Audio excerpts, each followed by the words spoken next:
Hello, welcome back for another video on ARK Survival Ascended. Today is the day that the Deinosuchus from the ARK Additions mod officially makes its way into the base game of ARK. And I must admit, I was really hoping for the Deinosuchus to come next, so I'm super excited to check it out. In this video, I'll be showing you everything you need to know about the Deinosuchus, how to tame them, where to find them, and showcasing their abilities. So without further ado, let's get straight into it.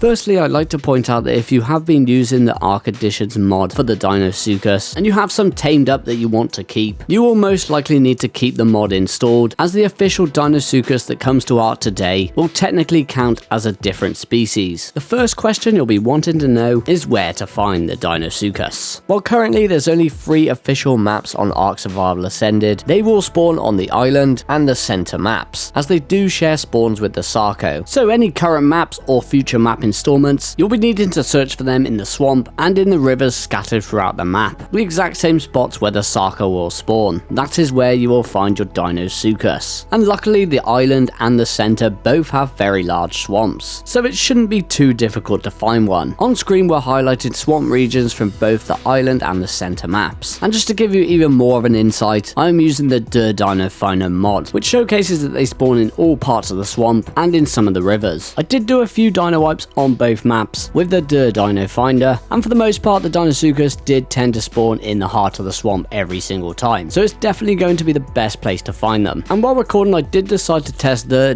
Dino Finder on the Scorched Earth map, and it does appear that they do spawn on this map also, which I was not expecting at all. I'm assuming they will share spawns with the Caprasuchus. However, rather than spotting them in the rivers and the lakes, I only spotted them spawning in the Oasis Cave and the long water tunnel after heading through the main entrance to the cave, and also the artifact of the Crag Cave in the water sections of that cave. Next up, we have recommended equipment. Of course, you are venturing into the swamp biome, which is a very dangerous biome, so be sure to take all that standard gear that you take with you whenever you're out and about exploring. Ghillie armor is a must-have when taming the Deinosuchus, as it will allow you to get up close and personal. If you don't use ghillie armor, it will spot you a mile off and become aggressive to you, which we definitely don't want. And of course, you are in the deadly swamp, and for me, I don't think there's any worse place I want to be on foot than the swamp. It always makes me super paranoid, and wearing ghillie armor will make it more difficult for hostile creatures to spot you, which is very valuable when exploring the swamp on foot. All it takes is an angry Capro, Titanoboa or Baryonyx to ruin your day, so encounters will be best avoided. Moving on to their preferred taming food. Their preferred kibble is superior kibble, but they can also be tamed just like any other carnivore in the game, preferring raw mutton or raw prime meat for the next best taming efficiency. But the beauty of the swamp is that there's a load of creatures that can be killed for raw prime meat. For example, the Titanoboa or the Paraceratherium, just to name a few. So you should have no trouble at all finding that if you don't have access to raw mutton or superior kibble. I want to point out that you do need to be level 70 to be able to tame one of these bad boys. If you're not level 70 or above, you will not have the option to feed it at all. So take that into account before you begin searching for one. So once you have your ghillie armor and taming food at the ready, and you have found yourself your desired level of Deinosuchus, you're ready to get involved and begin the taming process. It is tamed passively, so you will be wanting to drag your taming food onto your final hotbar slot. And all you need to do is hang around it at a safe distance and wait for it to open its giant mouth. It's a very obvious animation, you cannot miss it, but in case you are unsure, this is what it looks like. In this state, it will not move at all, and sometimes will stay this way for a long duration of time, so it gives you plenty of time to get in there and feed it. At this point, you can walk on up to it, get right next to its mouth or even slightly behind its head, and it should give you the prompt to feed it. As soon as you chuck the food in its mouth, pull a 180 degrees turn and run away as fast as you can, while it chomps down on that tasty piece of food you just fed it. If done smooth and quickly, it should not aggro to you. I must admit, it is a little temperamental. There are times where it's aggroed on me, but I always keep my flyer close by so I can quickly hop on him, fly out a render to de-aggro it, and fly back again. And the best thing about this taming method is that the feeding interval is very short. It it's a really quick creature to tame. As you can see, this boy is already opening his mouth for me, and it's only been about 30 seconds since I last fed him. Another thing I'd like to point out is that these boys are pretty aggressive to the wildlife around it, and will want to scrap with almost anything and everything it sees. The great thing about this though is that even after you've begun the taming process, it can fight every creature under the sun, and even though it is clearly taking health damage, it will not ruin your taming effectiveness at all. So this is great. You shouldn't really have to build a trap for one, you just gotta be on high alert when taming them. We are in the swamp after all. I'm always on high alert when in the swamp. You've gotta be ready for anything, and honestly that is all there is to it. It's a really simple tame for such an awesome creature. You really can't complain about how easy it is to tame, considering the difficult and complicated taming methods for a lot of the new creatures we have today. So I'm pretty partial to a nice easy taming method for a change. This guy was a level 150 that I tamed in the video. It needed 16 superior kibble to tame. This was on 1x taming and probably took less than 10 minutes, which is not too shabby at all. Once tamed, you will be rewarded with the Deinosuchus dossier, which of course comes with a nice double XP bonus for your player. The saddle can be unlocked at survivor level 74. Crafting requirements include 200 fiber, 50 metal ingot, and 380 hide.